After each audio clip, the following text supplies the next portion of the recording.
Pai do Senhor Jesus, bom dia para todos, que Deus possa abençoar a cada um de vocês. Não sei como vocês acordaram nesta manhã, mas eu tenho certeza de uma coisa: o Senhor, Ele está cuidando e está no controle de tudo. Somente creia e tenha fé. Amém? Eu vou ler aqui em Hebreus 7, que fala: Melquisedeque, tipo de Cristo. Porque este Melquisedeque, rei de Salem, sacerdote do Deus Altíssimo, que saiu ao encontro de Abraão quando voltava da matança dos reis, e o abençoou, para o qual também Abraão separou o dízimo de tudo.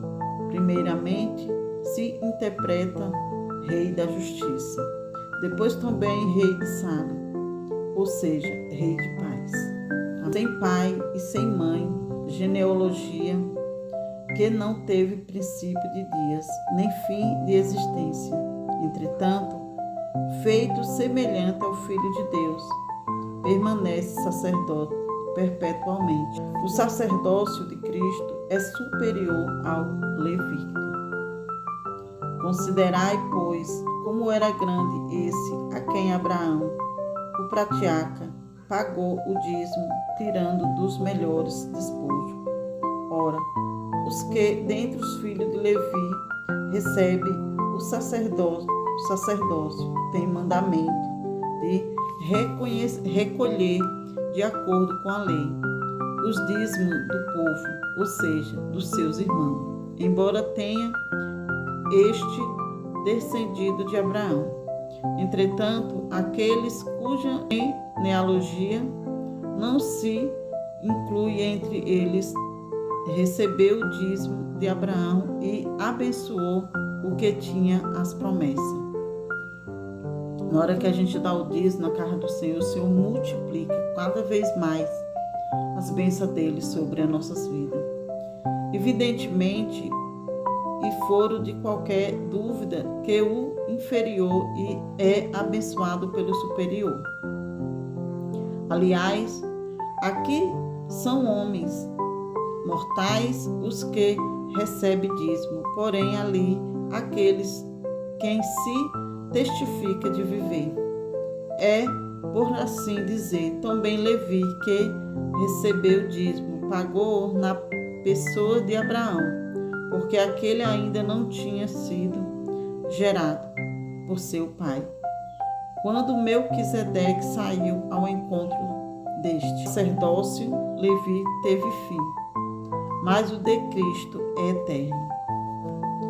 Se, portanto, a perfeição haverá sido mediante o sacerdócio levítico, pois nele baseado o povo recebeu a lei, que necessidade haveria ainda de que se levantasse outro sacerdote, segundo a ordem de Melquisedeque, e que não fosse contado segundo a ordem de Arão. Pois, quando se muda o sacerdote, necessariamente há também mudança de lei, porque aquele de quem são ditas estas coisas pertence a outra tribo, da qual ninguém prestou serviço ao altar.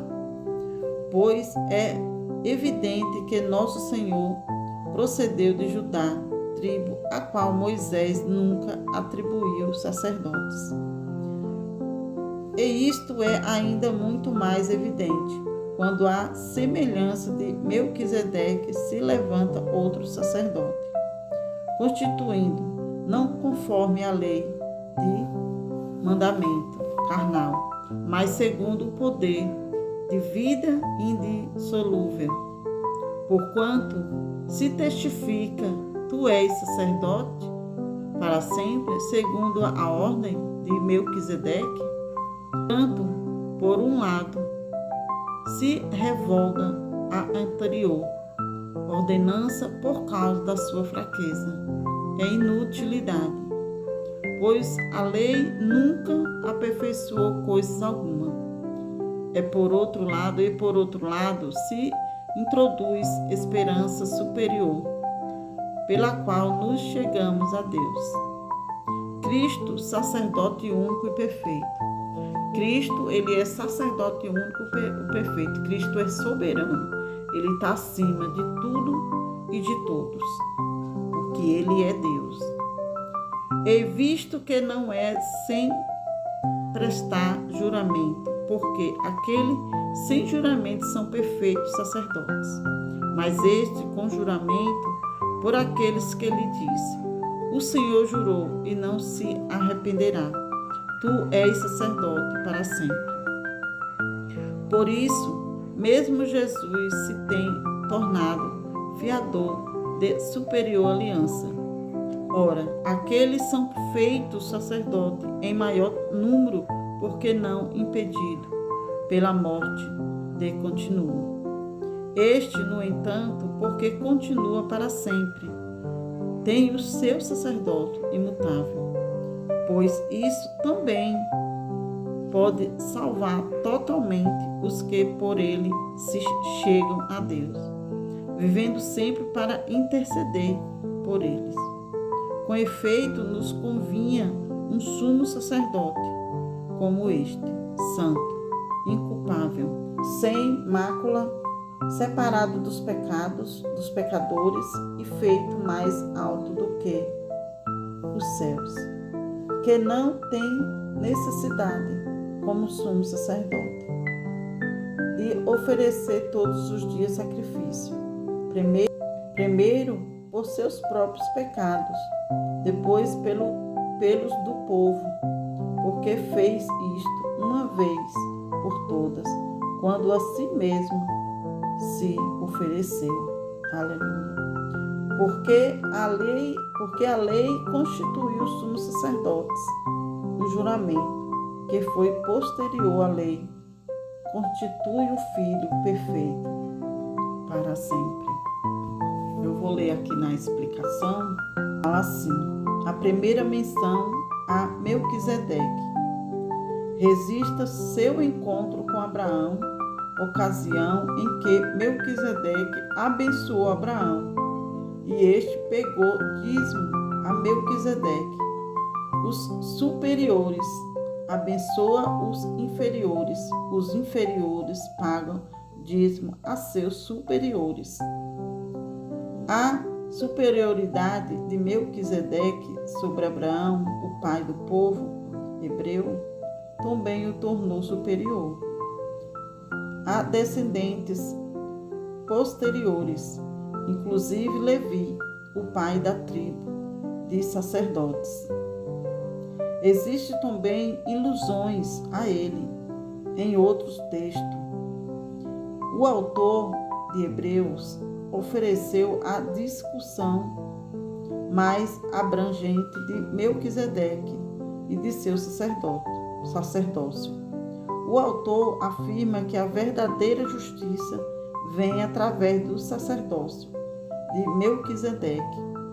Rei de justiça, ele também foi identificado como rei de Salém, provavelmente o nome antigo de Jerusalém. O nome também sugere que a paz com Deus vem através de um dom sacerdócio como o de Melquisedeque, sem pai e sem mãe. E uma expressão usada na literatura grega para descrever órfão, filho ilegítimo ou pessoas cujo parentesco não era digno de notar. Porém, em conexão com a expressão sem genealogia e a explicação que não teve princípio de dia nem fim de existência, a descrição torna-se única e extraordinária. A descrição de Melquisedeque parece se adequar a Jesus mais do que a qualquer outro. Concluindo, existem duas interpretações possíveis para essa figura extraordinária. Ele é um personagem da história a quem Abraão reconheceu como tendo autoridade espiritual superior, o representante de uma teofania ou cristofania uma aparição visível de Deus em sua forma corpórea. O autor resumiu as qualidades. O autor resumiu as qualidades que tornam Jesus um sumo sacerdote ideal, prefigurado em Melquisedeque. Ele cumpre os requisitos exigidos por sua obra sacrificial. Jesus cumpre perfeitamente tudo o que Deus é tudo que ele exige. Ele é justo, possui um caráter que jamais pode ser maculado por erro ou impureza. Inculpável significa inocente ou irrepreensível, no sentido de que não há nele nenhum mal.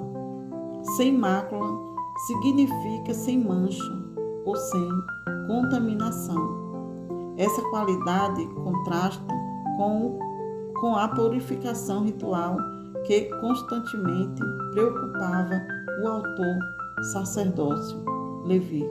Jesus possuía pureza moral e completa. Sarado dos pecados, reconhece que a santidade de Jesus o diferencia dos demais. Ninguém se compara a ele, que agora está exaltado, mais alto do que o céu, para compartilhar o trono de Deus, tornando-o o perfeito intercessor. Aqui no Salmo 110, 4 fala: jurou o Senhor e não se arrependeu. Tu és um sacerdote eterno, segundo a ordem de Melquisedeque. Gênesis 14, 17. E o rei de Sodoma saiu ao encontro, depois que voltou de ferir a Quedorlaomer e aos reis que estavam com ele, até ao vale de Save, que é o vale do rio. E Melquisedeque, rei de Salém, trouxe pão e vinho, sendo que este era sacerdote do Deus Altíssimo, e abençoou, dizendo: bendito seja Abraão pelo Deus Altíssimo, e possuidor dos céus e da terra. E bendito seja o Deus Altíssimo, que entregou os teus inimigos nas tuas mãos. E Abraão deu o dízimo de tudo. Amém. Louva. Fica com essa palavra para o teu coração, que Deus possa abençoar o dia de vocês. E eu peço para os irmãos se inscreverem no canal, dar o like, comentem, assistam os vídeos até o final. Assim o YouTube reconhece que o conteúdo está sendo interagido e recomenda para outras pessoas. O Senhor multiplicará na vida de vocês. Amém? Deus abençoe.